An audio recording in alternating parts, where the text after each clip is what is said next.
हरे कृष्ण। आप सबका स्वागत है आज की क्लास में।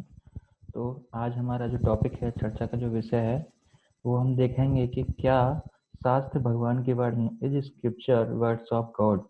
क्या जो शास्त्र हैं भगवान ने बोले हैं। और जैसे हमने लास्ट क्लास में डिस्कस किया था, हम पहले पढ़ लेते हैं कि क्या हमने डिस्कस किया था लास्ट क्लास में। कि हमने जाना था कि जो कॉज और इफेक्ट है, उससे जो इफेक्ट को देख करके हम कॉज का पता लगा सकते हैं। और जैसे हमारे अंदर एक वर्शिप करने की प्रोपेंसिटी है, या हम क्या है, भगवान को प्लीज करेंगे तो भगवान क्या हमको दिखा सकते हैं। हमारा टॉपिक था can you show me God.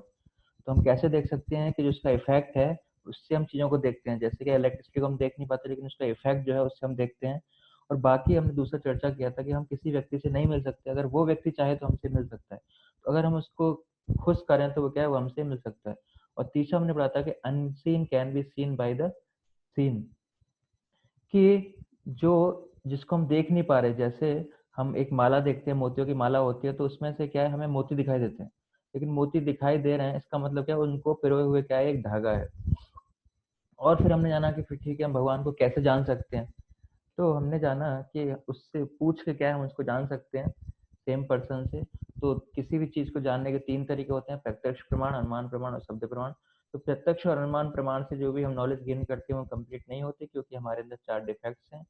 हमारे अंदर इम्परफेक्ट सेंसेस हैं, इल्यूजन हो जाते हैं हम, और चीटिंग प्रोपेंसिटी है हमारे अंदर, और हमारे अंदर गलतियां करने की आदत है। तो हम अनुमान प्रमाण और जो प्रत्यक्ष प्रमाण से जो भी नॉलेज गेन करेंगे, तो वो कैसी होगी, वो इनकम्प्लीट होगी, वो अपूर्ण होगी। तो फिर हमारे पास ऑप्शन है शब्द प्रमाण, कि हम डायरेक्टली भगवान से हेयर करें कि भगवान अपने बारे में बताएं कि वो कौन है, भगवान को कैसे जान सकते हैं। तो शब्द प्रमाण, भगवान खुद बताएं आके, तो हम भगवान से पूछें तो क्या है, हमें पता पड़ सकता है। लेकिन भगवान तो हमारे सामने है नहीं, तो हम भगवान से कैसे पूछ सकते हैं। लेकिन हम देखते हैं कि भगवान ने अपने, जैसे किसी व्यक्ति के बारे में नहीं जान सकते हम, कोई व्यक्ति है नहीं हमें बताने की, तो क्या है, जो उस व्यक्ति द्वारा जो कुछ बुक लिखी गई है जिसमें उसने अपने बारे में लिखा है, तो हम उस बुक को पढ़ के इस व्यक्ति के बारे में पता लगा सकते हैं। तो ऐसे ही भगवान ने क्या है, शास्त्रों का निर्माण किया है, हमारे लिए शास्त्र बनाए हैं, जिनको पढ़ के क्या है, हम पता लगा सकते हैं कि भगवान के बारे में, भगवान कौन है। और हम पता लगा सकते हैं कि भगवान के बारे में हम कैसे जान सकते हैं। तो फिर क्वेश्चन उठता है कि जो शास्त्र हैं वो ऑथराइज हैं कि नहीं, वो ऑथेंटिक है नहीं, शास्त्र में जो लिखा है वो सही लिखा है या नहीं लिखा, और जो शास्त्र हैं वो भगवान की वाणी है कि नहीं। तो आज जो हमारा चर्चा का विषय है कि जो वेदास हैं वो ऑथेंटिक है कि नहीं। जैसे हमने बहुत सारी बार ये वेदास का बारे में सुना है, तो जो वैदिक नॉलेज है, जो वेदास हैं, तो वो क्या है, इनफॉलेबल है। वो कभी, जो उनका ज्ञान है वो क्या है, कभी नष्ट नहीं होता है, वो हमेशा इफेक्टिव रहता है, कभी भी इनफेक्टिव नहीं होता। और वेदास का मतलब होता है, Vedas means knowledge of God. Vedas मतलब नॉलेज, ज्ञान, किसके बारे में, भगवान के बारे में। और ये जो वेदास है वो क्या है, भगवान का ज्ञान है, भगवान की वाणी है। कैसे, जो वेदों में बताया गया है कि ये जो पहली बार जो वेदों का ज्ञान किसने किसको दिया, तेने ब्रह्म हृदय आदि कवये।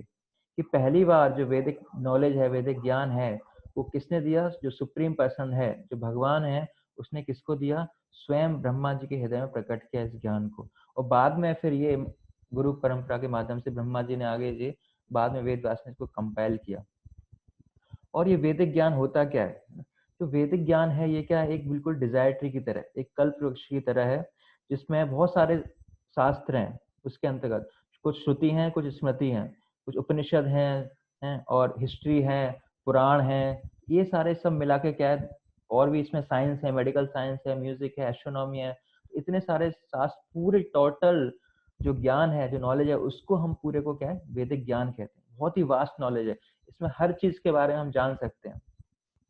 लेकिन हमारे मन में एक प्रश्न उठता है कि जैसे हमने डिस्कस किया था कल, कि जो मनुष्य है उसके अंदर क्या है, चार डिफेक्ट्स हैं। वो क्या है, इम्परफेक्ट सेंसेस हैं, और इसी वजह से वो क्या है, वो गलतियां करता है। तो अगर वेद भी क्या है, किसी पुरुष द्वारा लिखे गए हैं, तो इसका मतलब वो भी गलत हो सकते हैं, उसमें भी गलतियां हो सकती हैं। बट ऐसा नहीं है, क्योंकि वेदों को बोला जाता है क्या, कि अपौरुषेय। जो वेद हैं वो क्या है, अपौरुषेय। अपौरुषेय मतलब अ मीन्स नहीं, पौरुषेय मतलब किसी मनुष्य द्वारा नहीं लिखे गए। तो अपौरुषेय मतलब किसी पुरुष द्वारा इनको रचना नहीं की। इनकी रचना किसने की, 5000 साल पहले जो वेद व्यास हैं, जो भगवान के सत्यावेश अवतार हैं, जो राइटिंग इनकारनेशन है, तो उनमें भगवान के ही गुण हैं। तो स्वयं भगवान ने क्या है, इनकी रचना की है। तो ये क्या है, इसमें कोई डिफेक्ट्स नहीं है। लेकिन फिर भी हमारे अंदर डाउट रहता है ना, क्योंकि मैं क्या हूँ, मैं तो साइंटिफिक पर्सन हूँ, है ना, मैं तो साइंस के युग में जी रहा हूँ, I am the science person. तो साइंस क्या है, फैक्ट्स पे जीती है। तो अगर हम वेदों में बिलीव कर रहे हैं, विश्वास कर रहे हैं, तो ये क्या है, ये तो बिल्कुल ब्लाइंड फेथ है ना, ये तो अंधविश्वास है, कोई प्रूफ नहीं है, कोई कुछ नहीं है actually। तो हम क्या कर रहे हैं, वेदों में क्या है, अंधविश्वास, बिल्कुल ब्लाइंड फेथ कर रहे हैं, अगर हम उनकी चीजों को मान रहे हैं तो, है ना, क्योंकि मैं तो साइंटिफिक पर्सन हूँ। बट अभी हम डिस्कस करेंगे कि फेथ होता क्या है और हमारी लाइफ में इसका रोल क्या है। तो हम देखते हैं कि जो फेथ है, जो विश्वास है, हमें जीवन के हर मोड़ पे इसकी जरूरत पड़ती है। और फेथ हमारा कब डूबता है, जब हमारे अंदर डाउट आता है। तो ये हमारे अंदर टेंडेंसी है कि किसी चीज को विश्वास ना करने की।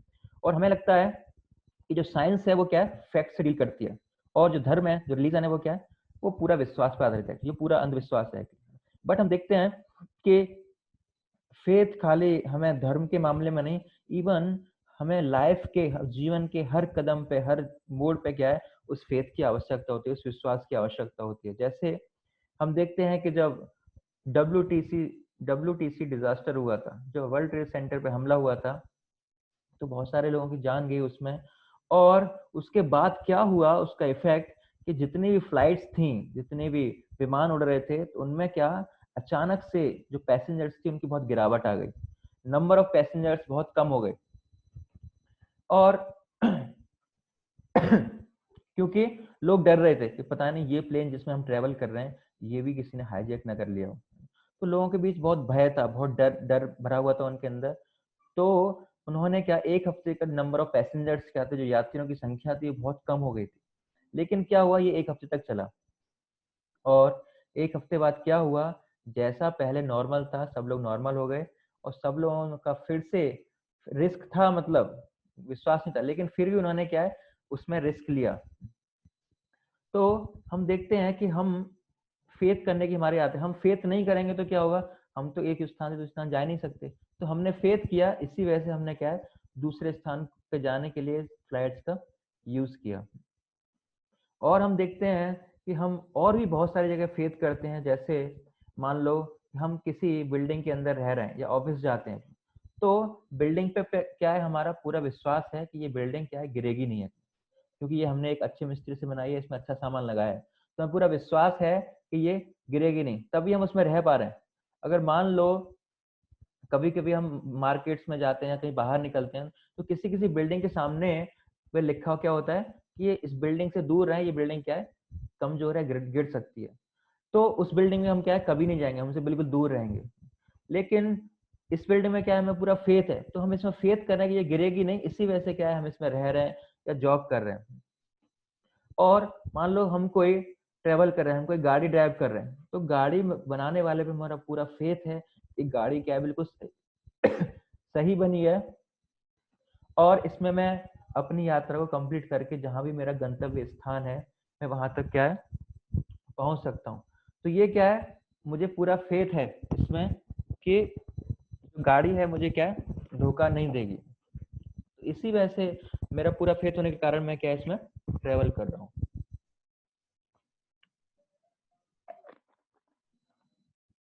और हम देखते हैं कि दिल्ली में क्या है कि बहुत सारे लोग, बहुत सारी जनता, जो पॉपुलेशन है, वो दिल्ली मेट्रो से ट्रेवल करती है। वो भी क्या है, वो मैक्सिमम जो क्या आधी 50% क्या अंडरग्राउंड है। तो अंडरग्राउंड क्या है, उसको कितना भय रहता है, लेकिन फिर भी उसको पूरा विश्वास है कि जो उसने जो भी कंस्ट्रक्शन किया है, वो क्या है, बिल्कुल सेफ है हमारे लिए। नहीं तो बाई चांस अगर कुछ हो गया, अंडरग्राउंड 60 मीटर नीचे ट्रेन चलती है ना, तो अगर कुछ हो गया तो क्या है, उसके बाद जीवन बहुत मुश्किल है। लेकिन फिर भी हम ट्रेवल करते हैं, क्योंकि हमें फेथ करना पड़ता है, हमें ट्रेवल करना है, हमारी जरूरतें पूरी होनी है। तो हम देख रहे हैं, हम जीवन के हर मोड़ पे क्या है, कुछ न कुछ विश्वास कर रहे हैं हर चीज में। और हमें क्या है, हम स्कूल में क्या है, फेथ रखते हैं कि जो डिग्री है वो क्या है, बिल्कुल फर्जी नहीं में देगा, ये क्या है, सही देगा, तभी हम एडमिशन लेते हैं। तो इस तरह। और हम देखते हैं इसके अलावा हमारे जीवन की जो शुरुआत होती है, वो क्या है, फेथ से ही होती है। जब नया बच्चा पैदा होता है, शिशु, तो उसकी वो क्या है, अपनी माता का दूध पीता है। तो वो अपनी माता पे विश्वास करता है कि मुझे क्या है, दूध पिलाएगी, क्या है, दूध के बहाने क्या है, कुछ जहर नहीं पिला देगी पूतना की तरह। तो वो क्या है, पूरा फेथ करा अपनी मदर पे कि मेरे साथ वो अच्छा ही करेगी, दूध ही पिलाएगी, जहर नहीं देगी। और in America there is saying that if you go to office there is no guarantee that you will have a job. अगर आप ऑफिस जाओगे तो आपके लिए कोई गारंटी नहीं है कि आपको वहां पे जॉब मिलेगी और नहीं मिलेगी। और if you go home there is no guarantee that you will have your wife. हो सकता है आपकी वाइफ किसी के साथ भाग चुकी हो, या किसी के साथ उसका पहले से अफेयर हो, किसी के और से शादी उसने कर ली हो। तो वहां पे बहुत ही कॉमन है ये चीज। लेकिन फिर भी वहां पे क्या हम लोग फेथ कर रहे हैं और फिर भी शादी कर रहे हैं और फिर भी लोग क्या है, जॉब कर रहे हैं। और इसके अलावा भी हम देखते हैं कि जब हम हॉस्पिटल्स में जाते हैं, वहाँ पे अपना इलाज कराते हैं, या बहुत हम सर्जरी करा रहे हैं, तो डॉक्टर क्या पहले से ही फॉर्म भरवा लेता है कि भाई कुछ हो गया तो मेरी जिम्मेदारी है, यू आर रेस्पॉन्सिबल। लेकिन फिर भी हम क्या है, डॉक्टर में फेथ करते हैं और अपने पूरे शरीर को उसको बिल्कुल समर्पण करते हैं, भाई तेरी इच्छा तू जो करे। तो वो कुछ भी कर सकता है, लेकिन फिर भी हमें विश्वास है कि वो क्या है, बिल्कुल सही करेगा हमारा। और जब हम बार्बर के पास जाते हैं, है ना, तो उसके हाथ में क्या होता है, अगर हम सेविंग करवा रहे हैं उसके हाथ में उस तरह होता है। तो वो जो उस तरह क्या है, अगर थोड़ा थोड़ा सा भी उसने टेढ़ा कर दिया तो हमारी गर्दन क्या है, काट सकता है। लेकिन फिर भी हमें क्या है, उस पर बार बार पूरा फेथ है, विश्वास है, तभी हम क्या है उस पर शेविंग करवाने के लिए जा रहे हैं। और जब हम जाते हैं होटल्स में खाना खाने के लिए, तो होटल्स वाले पे भी हमें क्या फेथ होता है पूरा कि ये जो खाना खिला रहा है हमें क्या बिल्कुल सही खिला रहा है, इससे मैं बीमार नहीं होऊंगा, ये बिल्कुल शुद्ध बनाया गया है। तो हम देखते हैं कि जीवन की इतनी सारी चीजों में हमें फेथ करना पड़ रहा है। अगर हम फेथ नहीं करेंगे तो क्या होगा, हमारी लाइफ ही एग्जिस्ट नहीं करेगी। हमारा जीवन ही क्या है, इम्पॉसिबल है। बिना फेथ किए हुए हमारा जो जीवन है वो क्या है, इम्पॉसिबल है। तो हमने जाना कि जो फेथ है हमें उसकी नीड होती है, उसकी आवश्यकता होती है हमें अपने जीवन के हर मोड़ पे। लेकिन फेथ होता कितने प्रकार का है, दो प्रकार के फेथ होते हैं। एक तो होता है ब्लाइंड फेथ, एक होता है अंधविश्वास, और दूसरा है एक रीजनेबल फेथ, कि मेरे पास कुछ रीजंस हैं उसमें फेथ करने के लिए। एक तो ब्लाइंड फेथ है कि आपने अंधविश्वास कर लिया, किसी ने कुछ बोला आपने वो फॉलो कर लिया। एक है रीजनेबल, कि मेरे पास भाई इतने कारण हैं कि मैं किसे विश्वास कर रहा हूँ। तो ये क्या होता है इसको हम समझेंगे। तो रीजनेबल फेथ कैसे बनता है, कि मान लो आप बाहर रह रहे हो, कहीं पे घर से बाहर रह रहे हो, पहली बार किसी नई जगह गए, तो आपकी हो गई तबीयत खराब वहां पे, और आपने फिर देखा कि मेरी तबीयत खराब है तो मुझे किसी डॉक्टर को दिखाना चाहिए। और तो आप क्या करते हैं, आप रास्ते में जाते हैं और देखते हैं कहाँ पे डॉक्टर की दुकान है और किसी को भी दिखा देते हैं। नहीं, ऐसा नहीं करते। हम क्या करते हैं, हम आसपास जाते हैं और पूछते हैं किसी से, अपने फ्रेंड से जो पहले से रह रहा है उससे पूछते हैं कौन सा अच्छा डॉक्टर है। उससे पूछा, फिर दूसरे लोग से पूछते कौन सा अच्छा डॉक्टर है, कितने उसके क्रेडेंशियल हैं, क्या उसकी रेपुटेशन है, उसकी क्रेडिबिलिटी कितनी है, कितना उसकी साख है, और वो ठीक कितने परसेंट पेशेंट को ठीक करता है, कितने मरीज क्या है वहां से ठीक हो रहे हैं। तो हम ये सारी चीजें क्या है पता करते हैं। या मान लो हमें बहुत मेजर ऑपरेशन कराना है, तो हम क्या है उस डॉक्टर के बारे में सारा जो भी चिट्ठा पट्टा है सारा निकालेंगे, क्या डॉक्टर है, कैसे क्या हॉस्पिटल क्या है, सब कुछ देखेंगे एक्चुअली, है ना। तो क्या है हम क्या है एक सेंसिबल फेथ करेंगे अपने अंदर, कैसे कि एक सेंस है उस फेथ करने का मेरे ना, तो उसको कहते हैं सेंसिबल फेथ। हमने किसी डॉक्टर को दिखाने से पहले क्या एक सेंसिबल फेथ किया, किससे के आसपास से हमने बहुत जानकारी इकट्ठा की, उसके द्वारा हमारे पास एक सेंसिबल फेथ आया कि ठीक है अब मैं इस डॉक्टर पे दिखाने जा सकता हूँ।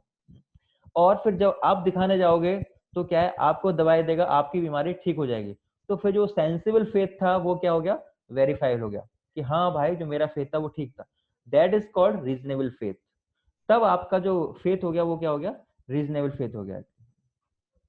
और reasonable faith not only desirable but essential, ये आवश्यक है ही है रीजनेबल फेथ।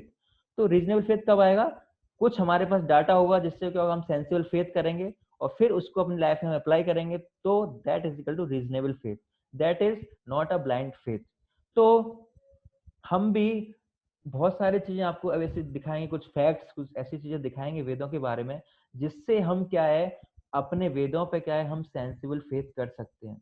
एक कुछ सेंस है मेरे अंदर के कुछ चीजें हैं, मैं कुछ डाटा है मेरे पास जिसके कारण क्या है मैं वेदों में क्या है फेथ कर रहा हूँ। और अगर उन चीजों को, वेदों की चीजों को मैं अपनी लाइफ में अप्लाई करूंगा, तो उसके बाद क्या है, वो फेथ क्या है, सेंसिबल फेथ वेरीफाई हो जाएगा। फिर हमारे क्या है, जो रीजनेबल फेथ हम उन शास्त्रों में कर पाएंगे। तो हमारे पास बहुत सारा मटेरियल है जिससे हम क्या है, शास्त्रों में क्या है, एक सेंसिबल फेथ कर सकते हैं। जैसे वेदों में ऐसी बहुत सारी प्रिडिक्शंस की गई थी, ऐसी भविष्यवाणी की गई थी, जो हम आगे जाके क्या देखते हैं कि वो सत्य हुई। क्योंकि जब वैदिक साहित्य लिखा गया तो आज से कब 5000 साल पहले लिखा गया, लेकिन आज से और 5000 साल के बीच में ऐसी जो भविष्यवाणी क्या है वो सही साबित हुई। वो कौन कौन सी हैं? जैसे उसमें लिखा है कि एम्परर अशोक के बारे में लिखा है श्रीमद् भागवतम में 12वें स्कंद के पहले अध्याय के 12वें श्लोक में कि ऐसे एम्परर अशोक आएंगे, है ना। और चाणक्य के बारे में लिखा है श्रीमद् भागवतम में कि 12वें स्कंद के पहले अध्याय के 11वें श्लोक में। तो हमने देखा चाणक्य आए 370 साल बीसी, और 304 बीसी एम्परर अशोक आए। और गौतम बुद्ध के बारे में लिखा है कि ये भगवान के अवतार होंगे 24वें अवतार, तो इनका भी हम जिक्र आते हैं कि वो भी इस भौतिक संसार में प्रकट हुए क्या है 563 बीसी में। और चैतन्य महाप्रभु 1486 एडी में, अभी 500 साल पहले जो प्रकट हुए मायापुर में, वेस्ट बंगाल में, उनका भी प्रेडिक्शन क्या है हमारे महाभारत में और श्रीमद् भागवतम में दे रखा है। और इसके अलावा आपको जान के हैरानी होगी कि जीसस क्राइस्ट, उनका भी क्या है अथर्ववेद में भविष्यवाणी की गई है। और प्रॉफिट मोहम्मद, उनका भी क्या है भविष्य पुराण में ये सारा डिस्कशन मिलता है कि ये लोग क्या है आगे जाके आएंगे, प्रकट होंगे। ये सारी बातें क्या है 5000 साल पहले ही लिख दिया गया था, लेकिन ये सारी चीजें आगे जाके क्या हुई, ये सही साबित हुई। और हमने देखा ये लोग आए, लेकिन इनका पहले से ही लिख दिया। इसका मतलब क्या है कि वेदों में ऐसी चीजें लिखी हैं जो आगे जाके सच साबित हुई। इसका मतलब क्या है, वेदों में जो लिखा है वो क्या है, सही लिखा है। और इसके अलावा भी हम बहुत सारे ऐसे फैक्ट्स देखते हैं जो वेदों में पहले से ही लिख दिए गए, जो बाद में साइंस ने उनको रीडिस्कवर किया।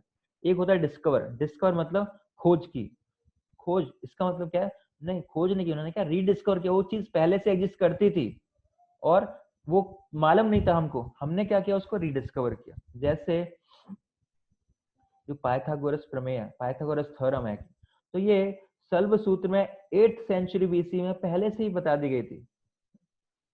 और साइंस ने इसको क्या है, मैथ्स ने बाद में इसको निकाला। और हम देखते हैं कि अभी हम क्या है, जो गर्भ के अंदर शिशु की जो अवस्था है, जो भी उसका सिचुएशन है, वो क्या है हम अभी सोनोग्राफी के द्वारा पता लगाते हैं। अच्छा वो ऐसे अवस्था है, वो उसके कान आने लग गए, या उसकी आंखें बड़ी हो रही हैं, आंखें निकल रही हैं, हाथ बड़े हो रहे हैं। तो ये क्या हम सोनोग्राफी से आज पता लगा सकते हैं। लेकिन ये जो पूरा डिस्क्रिप्शन है हमारे श्रीमद् भागवतम में, ये 3rd कैंटो में पूरा दिया हुआ है कि पहले महीने से 9वें महीने तक क्या है, क्या बनता है। 10वें दिन क्या होता है, एक प्लम, एक मटर के दाने की भांति उसका आकार होता है। फिर एक लंप ऑफ एक एग के बराबर होता है। पहले मंथ में उसका जो सर है वो फॉर्म होता है। 2 मंथ बाद उसके हाथ पैर आते हैं, उसके लिम्स शेप लेते हैं। कि तीसरे मंथ में क्या है, उसके नाखून, फिंगर्स, नखुने, बॉडी के बाल, हड्डियां, स्किन अपीयर्स नेमली। और ये सारी चीजें कंटिन्यूस, ये पूरा 9 महीने तक क्या डिस्क्रिप्शन पहले से ही हमारे शास्त्रों में दे रखा है। लेकिन साइंस ने, जो हमने क्या है अभी इसको रीडिस्कवर किया। तो ये सारे फैक्ट्स क्या है हम देख रहे हैं, साइंस के बाद में प्रूफ कर रही है ना। अभी हम क्या है टेस्ट ट्यूब बेबी बनाते हैं। तो टेस्ट ट्यूब बेबी में क्या है कि हम ओवम और स्पर्म लेते हैं, 2 पुरुष और स्त्री का, उसको एक टेस्ट ट्यूब में मिक्स करते हैं। और फिर टेस्ट ट्यूब में जो मिक्स ओवम है उसको क्या है फिर से माता के गर्भ में स्थापित करते हैं। तब उसकी जो परवरिश होती है माता के गर्भ में होती है। माता के गर्भ के बाहर हम टेस्ट ट्यूब में कोई भी बच्चे को क्या है हम पैदा नहीं कर सकते या उसको बढ़ा नहीं सकते। लेकिन द्रोणाचार्य क्या थे, पहले टेस्ट ट्यूब बेबी थे। द्रोण मतलब क्या होता है, एक पॉट। और द्रोण मतलब पॉट, क्योंकि उनका जो कहाँ पे ग्रोन हुए, कहाँ पले बड़े, वो पॉट के अंदर ही हुए। तो जो पहले और लास्ट वही एकमात्र टेस्ट ट्यूब बेबी थे। क्योंकि हम तो टेस्ट ट्यूब में खाली नाम यूज कर रहे हैं, बट टेस्ट ट्यूब के बाद हमने कहाँ स्थापित किया, उसको माता के गर्भ में किया। क्योंकि टेस्ट ट्यूब में हम किसी बच्चे को पैदा नहीं कर सकते। लेकिन जो द्रोण पैदा हुए थे वो क्या है, वो एक पॉट में ही पैदा हुए थे। तो ये क्या है पहले और लास्ट टेस्ट ट्यूब बेबी थे। और वो क्या है जो गर्भ के बाहर उनका पालन पोषण हो, गर्भ के अंदर उनको स्थापित नहीं कर पाए। हमें तो क्या है टेस्ट ट्यूब खाली नाम दिया है, लेकिन क्या है उसको गर्भ के अंदर स्थापित करना पड़ता है। और आप कोलंबस के बारे में जानते हो, कोलंबस ने सर्च किया कि जो अर्थ है, जो पृथ्वी है वो क्या है फ्लैट है। और आप बिल्कुल किनारे पे पहुंचोगे तो आप गिर के मर जाओगे, तो प्लीज डोंट ट्रेवल। तो उसने ये स्टेटमेंट दिया। बट जो हमारे वैदिक शास्त्र हैं उसका नाम ही क्या है? भूगोल। भूगोल हम सब्जेक्ट ही पढ़ते हैं, भूगोल।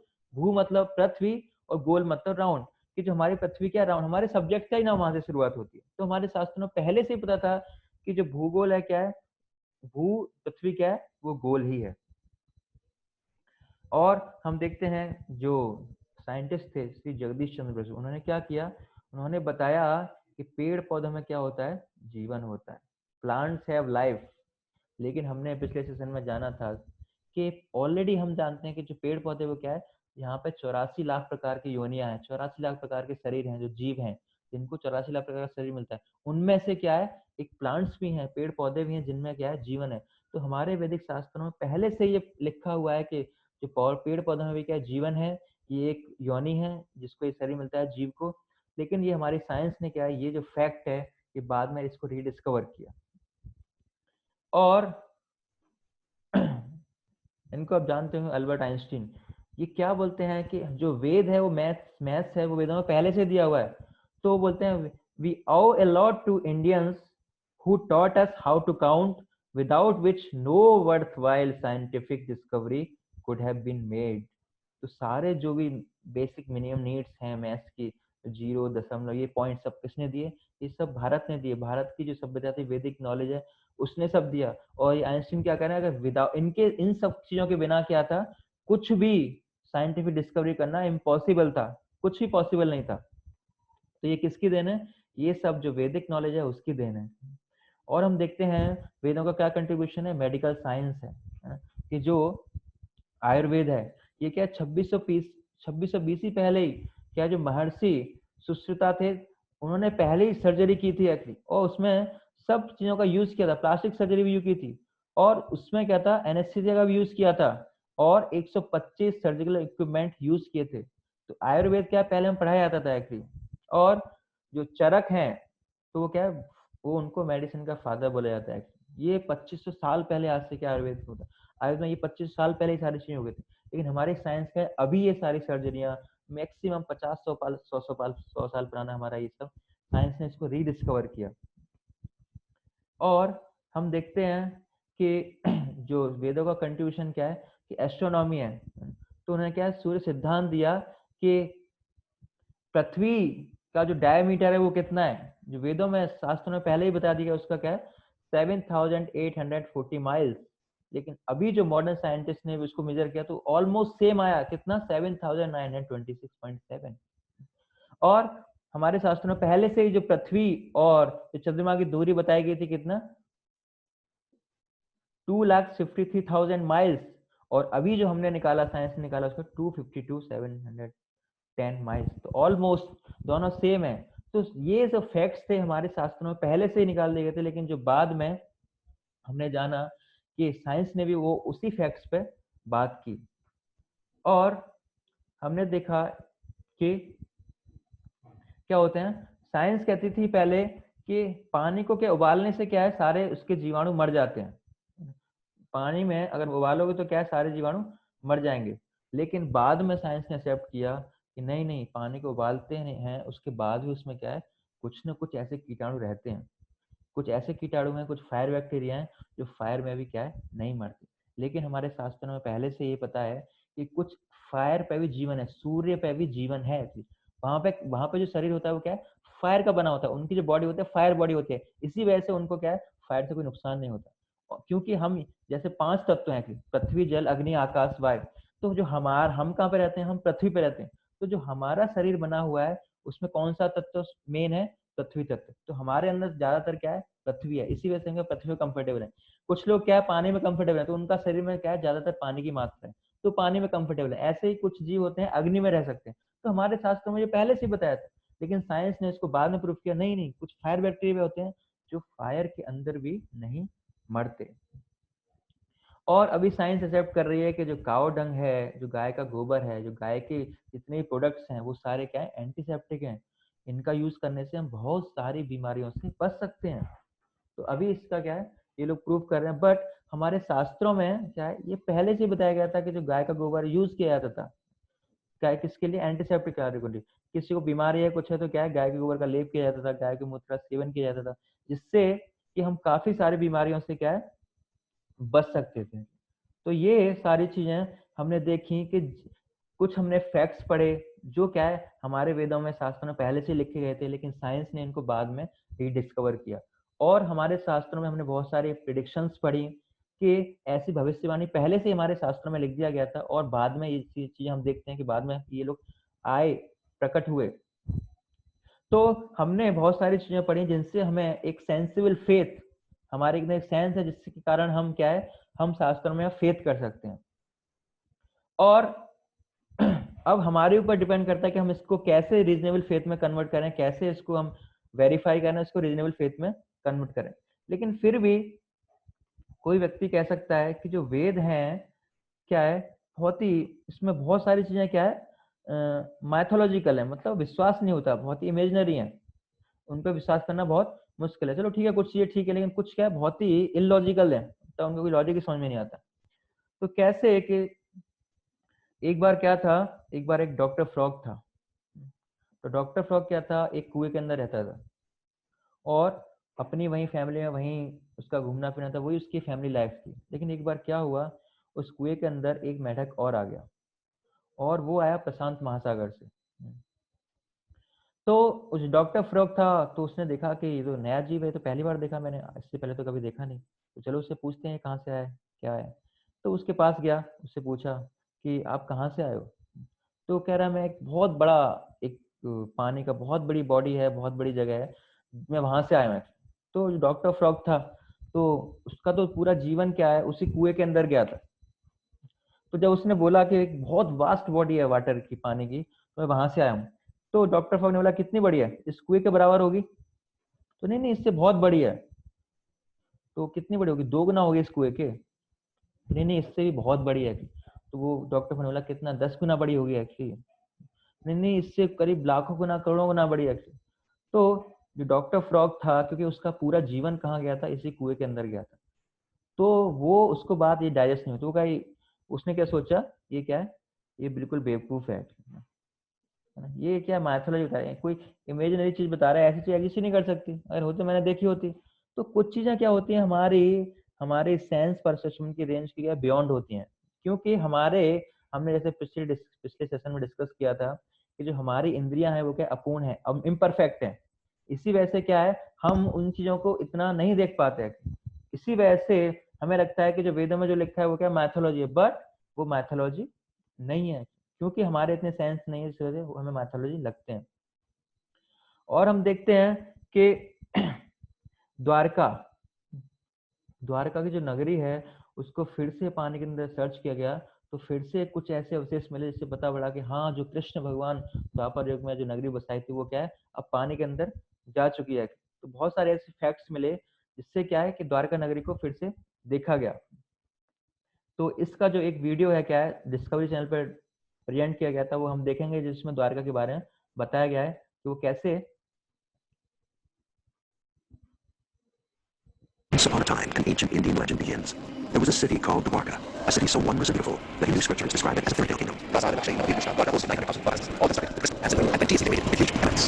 city was filled with birds and bees flying about, the box, the hedgehogs, one of which night came to just as Krishna, king god of the ocean. Dwarka, lying on the western coast of India, off the Arabian Sea, is a fishing town, only 52,000 people. But you have seen these original described ancient scriptures, but also today, by thousands of Krishna, king god of the ocean. James Krishna is also a long myth or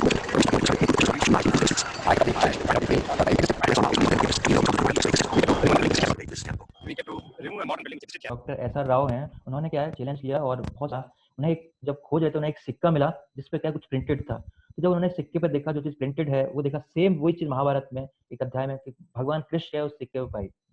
तो ऐसे हम देखते हैं कि ऐसे बहुत सारे और भी अनगिनत प्रूफ्स हैं जिससे हमें पता चलता है कि जैसे हम राम सेतु का पढ़ते हैं, तो राम सेतु क्या है आज भी एग्जिस्ट करता है, और नासा ने उसको पाया, फाउंड किया, और उसने बोला कि ये रियल है और ये क्या है किसी आदमी द्वारा बनाया गया। तो नासा ने इसको बिल्कुल ऑथराइज किया। और हम देखते हैं कि हमने बहुत सारे ऐसे फैक्ट्स पढ़े जिससे हमें पता चलता है कि माइथोलॉजी नहीं, हमें लगता है कि ऐसा नहीं हुआ होगा, लेकिन 2 चीजें हमने बाद में पढ़ी राम सेतु। इसके अलावा भी बहुत सारी चीजें हम देखते हैं, जैसे हमारे जो शहरों के नाम हैं, अयोध्या है, वृंदावन है, मथुरा है, तो ये नाम किसने रखे? हमने नहीं रखे, ये पहले से हमारे शास्त्रों में लिखा हुआ था और आज हम वो सारे नाम देख रहे हैं। तो हम लोगों ने ये नाम लिखे। इसके अलावा भी बहुत सारी ऐसी चीजें हम देखते हैं कि जो शास्त्रों में है वो क्या है, सही लिखा है। लेकिन हम देख सकते हैं कि जो वेद हैं वो क्या बहुत वास्ट नॉलेज है, बहुत ज्ञान है। तो हम लोग कैसे इसको समझ सकते हैं? हमारे पास तो अवेलेबल नहीं है, हमें कैसे पता पड़ेगा कि क्या सही है क्या गलत है? तो जो वेदों का जो ज्ञान है उसको समझने का एक तरीका है। तो वेदों के ज्ञान को समझने का एक विधि है। क्या विधि है? जैसे कि हमें कुछ पढ़ना है, हमें कुछ सीखना है, हमें कुछ कोर्स करना है, तो हम क्या करते हैं, हम पहले किसी कॉलेज में एडमिशन लेते हैं, है ना? तो वो क्या है, जो जिस कॉलेज में एडमिशन लेते हैं वो क्या है, एक परंपरा, एक संप्रदाय होता है, दैट इज ऑथराइज्ड कॉलेज। हम ऐसे नहीं किसी कॉलेज में एडमिशन लेते कि छठी सातवीं फेल 10वीं पास करें, नहीं, बिल्कुल एफिलेटेड जो प्रॉपर गवर्नमेंट ऑथराइज्ड इंस्टीट्यूशन है जिनसे हमें डिग्री मिलेगी, वो ऑथराइज होगी, जिसके द्वारा हमें क्या है, कोई जॉब मिल पाएगी। तो हम बिल्कुल जो ऑथराइज कॉलेज में ही एडमिशन लेते हैं। उसके बाद क्या करते हैं, वहां पे कुछ टीचर्स, प्रोफेसर हमको पढ़ाते हैं। कौन प्रोफेसर पढ़ाते हैं? जिन्होंने उस ज्ञान को पहले किसी से अर्जित किया है, वो सेम चीज उन्होंने किसी से पढ़ी है, तब वो किसी को आगे पढ़ा पा रहा है। ऐसा नहीं है कोई नया पहुंच गया, चलो मैं मैथमेटिक्स पढ़ाता हूँ, उसे खुद ही नहीं आता। तो कौन पढ़ा सकता है? जिसने उस मैथ को किसी ने पहले पढ़ा है। तो ऐसे प्रोफेसर्स, तो यहाँ पे वैदिक ज्ञान को समझने के लिए क्या है, हमारे पास गुरु हैं, आचार्य हैं, साधु हैं, जो उस ज्ञान को पहले किसी से पढ़ चुके हैं, तब वो आगे बता सकता है। और फिर तीसरी चीज होती है क्या है, हम कुछ बुक्स का सहारा लेते हैं, कुछ ऑथराइज्ड बुक्स होती है हमारे, जो इंस्टीट्यूशन द्वारा हमें क्या है, ऑथराइज करके बताइए ये आप बुक्स पढ़िए साथ में। तो वो क्या है, जो हमारे वैदिक टेक्स्ट हैं, लाइक भगवत गीता है, श्रीमद् भागवतम है, पुराण है, उपनिषद है, ये सारे वेद क्या है, हमारी ऑथराइज बुक्स हैं। तो अगर हमें भी ज्ञान लेना है तो वैदिक ज्ञान की विधि भी सेम है। जैसे हम बाहर भौतिक ज्ञान अर्जित करते हैं, तो वैदिक ज्ञान लेने का भी यही तरीका है कि सबसे पहले हमें क्या है, ऑथराइज कॉलेज में क्या एडमिशन लेना पड़ेगा, और वहां से ऑथराइज प्रोफेसर पढ़ाएंगे, उनसे क्या लेना पड़ेगा, ऑथराइज बुक का सहारा लेना पड़ेगा। बट प्रश्न आता है कि ऑथराइज कॉलेज कौन कौन से हैं, ये हमें कैसे पता पड़ेगा? ऑथराइज कॉलेज संप्रदाय होता क्या है? तो संप्रदाय मतलब कि जो वैदिक ज्ञान है क्या है, गुरु परंपरा गुरु शिष्य परंपरा के माध्यम से क्या आगे बढ़ता है। संप्रदाय मतलब सम्यक प्रदायते इति संप्रदाय। सम्यक मतलब कंप्लीटली, प्रदायते मतलब हैंडिंग ओवर, जो ज्ञान का हैंड ओवर करता है आगे जाके एक के बाद एक के बाद, इसको कहते हैं, हम संप्रदाय कहते हैं। चार संप्रदायों को क्या ऑथराइज बताते हैं। आपने पहले भी, अगर कुछ आपको थोड़ा सा आध्यात्मिक ज्ञान है, तो आपने इन चार संप्रदाय के बारे में पहले भी सुना होगा, जिनमें से पहला है ब्रह्म संप्रदाय। तो जिसकी शुरुआत किसने की? ब्रह्मा जी ने स्वयं शुरुआत की कि भगवान को कैसे जान सकते हैं। तो भगवान के बारे में उन्हें डायरेक्ट नॉलेज देती है, तो फिर उन्होंने आगे इस संप्रदाय को बढ़ाया। और दूसरे हैं शिव संप्रदाय, जिसको हम कहते हैं रुद्र संप्रदाय, जिसके बाद में जाकर वो प्रमुख आचार्य हुए, जिनका नाम था विष्णु स्वामी। और ब्रह्म संप्रदाय के जो प्रमुख आचार्य हुए, माधवाचार्य। और हम तीसरा संप्रदाय है लक्ष्मी संप्रदाय, जिसका नाम है स्त्री संप्रदाय, जो आगे जाके रामानुचार्य नाम के एक नामक आचार्य हुए, जिन्होंने आगे जाके इसका बढ़ाया इसको। फिर चौथा है कुमार संप्रदाय, जिनकी शुरुआत हुई 4 कुमारों से, जिसके आगे जाकर स्वामी निम्बार्काचार्य। तो ये 4 संप्रदाय के ऑथराइज हैं। अगर इन इंस्टीट्यूशन के तहत हम किसी साधु से, किसी गुरु से ज्ञान ले रहे हैं, तो वो क्या है, वो पूरा ऑथराइज है। तो इन्हीं 4 लोगों ने क्यों ये संप्रदाय स्टार्ट किए? क्योंकि ये 4 व्यक्ति जो थे, ब्रह्मा शिव लक्ष्मी, जो बहुत ही भगवान के बिल्कुल क्लोज हैं, इसीलिए इन्होंने क्या 4 समुदाय स्टार्ट किए, भगवान के बारे में हम कैसे जान सकते हैं। और जो जो वेदों का जो ज्ञान है, उसका पर्पज भी यही है। पर्पज क्या है कि संबंध, अविधेय और प्रयोजन। संबंध मतलब कि मैं भगवान से अपना जो संबंध है उसको कैसे समझ सकता हूँ, और अविधेय मतलब कि जो भगवान से संबंध मैं खो चुका हूँ उसको फिर से कैसे रिवाइव करूं, इसका मतलब अविधेय। और तीसरा है प्रयोजन। प्रयोजन मतलब जैसे कि हमने पहले ही जो हमने अपने सेशंस की जो टॉपिक की शुरुआत की थी, क्या है, हम जीवन में क्या चाहते हैं, हम प्रेम चाहते हैं, हम खुशी चाहते हैं। तो जो प्रेम खुशी कैसे मिलेगा, वो भगवान से संबंधित होकर ही हमको प्रेम या खुशी मिलेगा। तो जो भगवान का प्रेम है उसको कैसे मिले, वो क्या है, वो रिजल्ट। अगर ये तीनों चीज फॉलो करेंगे तो प्रयोजन क्या होगा उसका, वो भगवान का जो प्रेम हमको मिलेगा, जिससे हमें क्या है, वो शाश्वत आनंद, उसको हम जान पाएंगे। तो अगर हम शास्त्रों के हेल्प लेके, तो हम क्या है, भगवान के बारे में जान सकते हैं कि भगवान कौन है और भगवान हमसे क्या एक्सपेक्ट करते हैं। तो ये सारा ज्ञान हम कहाँ से ले सकते हैं? जो हमारे शास्त्र हैं, वैदिक लिटरेचर्स हैं, उनसे हम ले सकते हैं ये ज्ञान। तो ये ज्ञान हम लेंगे अगले सेशन में, कि जो हमारा अगला टॉपिक होगा कि भगवान एक है या अनेक हैं, तो क्या शास्त्र इसके बारे में क्या कहते हैं, और एक हैं तो अनेक हैं, और साकार हैं, निराकार हैं। तो इन सारी चीजों को हम जानेंगे अगले सेशन में, जो टॉपिक का नाम होगा वन गॉड और मैनी गॉड्स। तो आज हम समराइज करेंगे जो आज हमने क्या क्या पढ़ा। तो सबसे पहले पढ़ा हमने कि जो वेदास है उसका मतलब क्या है, नॉलेज, नॉलेज ऑफ गॉड, भगवान का ज्ञान। और जो वेदास है वो क्या, किसी पुरुष द्वारा नहीं लिखे गए, उनको बोलते हैं हम अपौरुषेय। और जो सबसे पहले कैसे मानेंगे भगवान की वाणी है, क्योंकि जो वेदों का जो पहला ज्ञान है स्वयं भगवान ने किसको दिया, तेने ब्रह्मा हृदय आदि कवये, पहले जीव हैं इस संसार के, ब्रह्मा जी, उनको ये ज्ञान स्वयं भगवान ने दिया है। और फिर हमने पढ़ा कि ब्लाइंड फेथ और रीजनेबल फेथ में क्या अंतर है। तो कुछ सेंसिबल फेथ, हम कुछ डाटा इकट्ठा करते हैं जिनसे हमें चीज़ों में सेंसिबल फेथ होता है, फिर उसको हम वेरीफाई करते हैं, तब जाके वो रीजनेबल फेथ में कन्वर्ट होता है। तो हमने भी सेंसिबल फेथ के लिए बहुत सारी चीज़ें पढ़ी कि क्या-क्या पढ़ी। जैसे हम बहुत सारी प्रेडिक्शंस देखते हैं शास्त्रों में की गई हैं, जो आगे चल के हमने देखा वो सत्य साबित हुई। जैसे एम्परर अशोक की, चंद्रगुप्त मौर्य की, चाणक्य की, गौतम बुद्ध की, जीसस क्राइस्ट की, मोहम्मद की। तो ये सारी प्रेडिक्शन पहले से ही हमारे शास्त्रों में दे रखी थी और आगे जाके ये लोग क्या है इस जगत में प्रकट हुए। और फिर हमने देखा बहुत सारे वैदिक फैक्ट्स हैं। कैसे? जैसे प्लांट्स हैव लाइफ, तो प्लांट्स हैव लाइफ हमने डिस्कवर किया जगदीश चंद्र बसु ने। लेकिन पहले से, उससे पहले पौधों में जीवन नहीं था, उससे पहले भी पौधों में क्या है जीवन था। और हमारे साइंस को ये चीज़ पता नहीं थी, हमने बाद में इम्प्रूव किया, बट शास्त्रों में हमारे पहले से ये चीज़ लिखी गई थी। पाइथागोरस प्रमेय, मैथमेटिक्स, मेडिकल साइंस, भूगोल, है ना, embryo system, cow dung, fire bacteria, ये सारी चीज़ें का ये सारे फैक्ट्स हमारे पास पहले से ही शास्त्रों में थे, लेकिन ये सारे फैक्ट्स साइंस ने बाद में इनको रीडिस्कवर किया। बट फिर भी हमने कह सकते हैं कि कोई क्या कह सकता है कि वेदों में क्या है, कुछ चीज़ें ठीक हैं, कुछ चीज़ें क्या है माइथोलॉजी, मतलब बियॉन्ड हमारे जो सेंस परसेप्शन के बियॉन्ड है। लेकिन क्यों बियॉन्ड लगती है हमें? क्योंकि हम क्या इनकम्प्लीट है, हमारे सेंसेस की एक लिमिट है, उसके नहीं देख सकते, हम भ्रमित हो जाते हैं। इसी वजह से हमें ये सारी चीज़ें क्या है भ्रमित होने वाली लगती हैं, बट ऐसा नहीं है। जैसे हम द्वारका भी देखते हैं, द्वारका नगरी मिली, हमें राम सेतु भी दिखाई दिया। तो जो वेदास में जो नॉलेज है वो क्या मैथोलॉजी नहीं है, बिल्कुल परफेक्ट दी है। हमें मैथोलॉजी लगती है क्योंकि हमारे सेंसेस क्या है इम्परफेक्ट है। और इन वेदों को कैसे समझा जाए, तो उसकी एक विधि है। कैसे? जैसे हम भौतिक ज्ञान लेते हैं एक स्कूल में एडमिशन लेके एक टीचर के माध्यम से, तो ऐसे ही वैदिक ज्ञान भी हम ले सकते हैं।